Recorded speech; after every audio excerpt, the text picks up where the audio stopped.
As continuation of Introduction to Theology, this episode will discuss epistemology. Epistemology is a branch of philosophy along with metaphysics, ethics, axiology, logic, and aesthetics. According to James P. Moreland, it is the branch of philosophy that tries to make sense out of knowledge, rationality, and justified or unjustified beliefs, making a brief study of epistemology very relevant in Introduction to Theology since it tries to make sense out of knowledge of God, whether it is justified or unjustified beliefs. Mapag-aaralan kasi rito bakit may naniniwala kahit wala naman silang pamantayan o basihan. According to Reclaiming the Mind, there are three periods in Western civilization. These are pre-modern, modern, and postmodern. This involves the West, so a separate study on indigenous Filipino philosophy requires a separate study if there is such a thing. But be it so for now that our topic is on the Western civilization. Let us now compare the modernist and the postmodernist epistemology along with the Christian epistemology. Modernist epistemology is defined this way. This is from Reclaiming the Mind. Truth is an objective reality that exists whether someone believes it or not. And that objective reality is grounded in nature. So objective yung kanilang paniniwala. No, hindi siya depende sa pakiramdam mo, sa feelings mo, or opinion mo. So truth is truth regardless of what you believe, whether you believe it or not. So therefore, logic here applies. Umiiral dito yung logic, especially the law of non-contradiction. Law of non-contradiction means A cannot be not A at the same time and in the same relationship. No, objective kasi siya. At being objective, it follows certain logic. And that logic, number one rule in logic para sa kanila is the law of non-contradiction. And ang ground ng objective reality nila is in nature. It depends on the natural order. Example, no one comes back from the dead after 3 days. That's just against nature. And even if it is possible, then it has to be proven empirically. And then repeated for scrutiny or peer-reviewed, such is the level of skepticism for anything supernatural. Well, if you remember si Thomas, siya yung isang example ng isang modernist. After learning that Christ came back from the dead, he wasn't just convinced by the news. He wanted to prove it himself. So parang ganyan ang modernist. Si Thomas ang type of modernist, except Thomas believed and then he is no longer a modernist. Postmodernist, on the other hand, flip the switch. Kumbaga yung skepticism level nito is turned against objectivism. The truth now becomes relative depending on any group or any individual, or it even changes through time. Yung truth nagbabago para sa kanila at iba-iba yung truth. What is true to you may not be true to me. Ganyan ang kanilang philosophy. And they pose a different challenge for Christians compared to modernists. Para sa mga postmodern, significance of language becomes irrelevant because they get to interpret it any which way they can. This means they get to have their own idea or their own knowledge about God regardless of how God chose to reveal Himself. And unfortunately, may mga Christians na modernist and postmodernist na rin. So yung mga Christians na modernists, so hindi sila naniniwala sa supernatural sa Bible. So they get to interpret the Bible, ruling out the possibility of miracles. At meron na rin mga postmodernist na Christians. And para sa kanila, they get to interpret the Bible the way they see it. Para sa postmodernist Christians, yung Bible, what is true to them, may not be true to you. You may have a different version of your truth. So that spirit, the spirit of this age is already affecting Christianity as a whole. It's presenting a challenge, it is presenting a challenge from without and from within. But contrary to many postmodernist Christians, the biblical Christian epistemology is actually similar to modernists in the sense that biblical Christian epistemology is also objective. Whatever is true, whether you believe it or not. However, the difference with modernists is that Christian epistemology is not limited by nature. Since God created nature out of nothing, He can do things that are not natural or what we call supernatural. Ito yung epistemology ng Christians. Truth for Christian is an objective reality that exists whether someone believes it or not, katulad ng modernist. But their objective reality is grounded in an eternal God, not just in nature. Biblical Christians can also distinguish facts from fiction, rationality versus irrationality, and they prefer evidence over the lack thereof, just like the modernists. However, postmodernists care more about fairness rather than facts.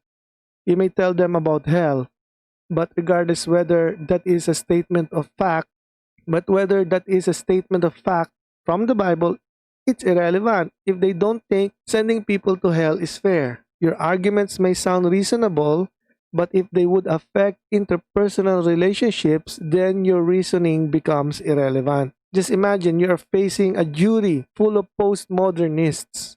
Your client can be given a guilty or not guilty verdict if you can work their emotions in your client's favor, regardless of whether there are evidences or not. But the Christian God is the truth telling God. He does not lie. And He does not change His mind. Therefore, His truth also doesn't change.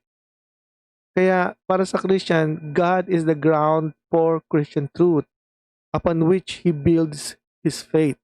But as a Christian, he is also aware of his own limitations, meaning he can only work with what he knows, katulad ng sinabi sa Deuteronomy 29:29. The secret things belong to the Lord our God, but the things revealed belong to us and to our sons forever, that we may observe all the words of this law.